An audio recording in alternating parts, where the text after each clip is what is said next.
Igatpuri police स्टेशनच्या हद्दीमध्ये एकांवर हल्ला झाल्याची जी घटना आपल्याकडे दाखल झालेली होती, त्या घटनेच्या अनुषंगानं आपण जे आरोपी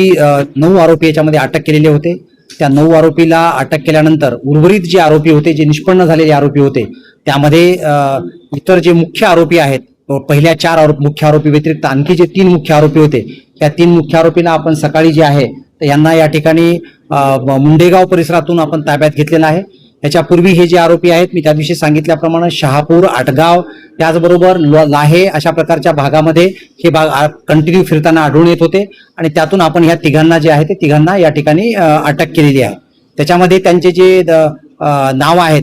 ते नावामध्ये ते 3 आरोपी जे आहेत ज्यांचा मुख्य रोल आहे, की जे आपल्याला त्या ठिकाणी टिकडी काच फोडताना, त्याचबरोबर दगड फेकून काच फोडताना आणि वाहनाची काच फोडताना आणि त्याचबरोबर जे इतर काही लोकांना त्यांनी कॉल जो केला होता आणि त्याच्यामध्ये जे बाकी आरोपी होते, अशा सगळ्या आरोपींच्या संदर्भामध्ये ह्या 3 आरोपींची नाव निष्पन्न आहेत. त्यामध्ये राहुल भागडे, आकाश भोईर आणि कैलास भागडे अशी हे 3 आरोपींची नावं आहेत आणि या 3 आरोपींना आपण अटक केलेली आहे आणि त्यांना जे आहे ते योग्य कायदेशीर प्रक्रियेने त्यांना कोर्टामध्ये प्रोड्यूस करण्यात येईल.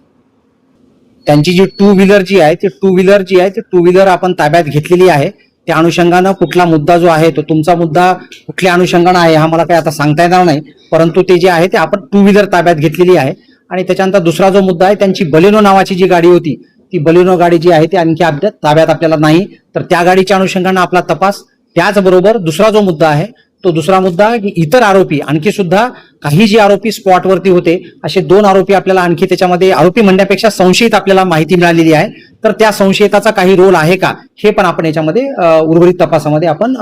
निष्पन्न करत आहोत किंवा तपासत आहोत. त्यामध्ये मी पूर्वी जसं सांगितलं तसं 6 ते 7 आरोपींचाच उल्लेख होता, परंतु एकंदरीत जे 6 ते 7 आरोपी होते त्याच्यानंतर आपण निष्पन्न करून 9 आरोपी आणि आजचे 3 आरोपी असे 12 आरोपी ह्या गुन्ह्यामध्ये सहभागी आहेत, याची आपण निष्पन्न करून त्यांना अटक करण्यात आलेली आहे. उर्वरित जे आरोपी आहेत त्यांची आपल्याला त्या ठिकाणी मुख्य ठिकाणी स्पॉटवर असल्याची माहिती मिळालेली आहे, परंतु त्यांचा नेमका रोल किती आहे हे कंप्लेंटशी बोलून बाकी आणि त्याच्या संदर्भातली योग्य माहिती घेऊन त्याप्रमाणे आपण त्यांना निष्पन्न करून पुढची कारवाई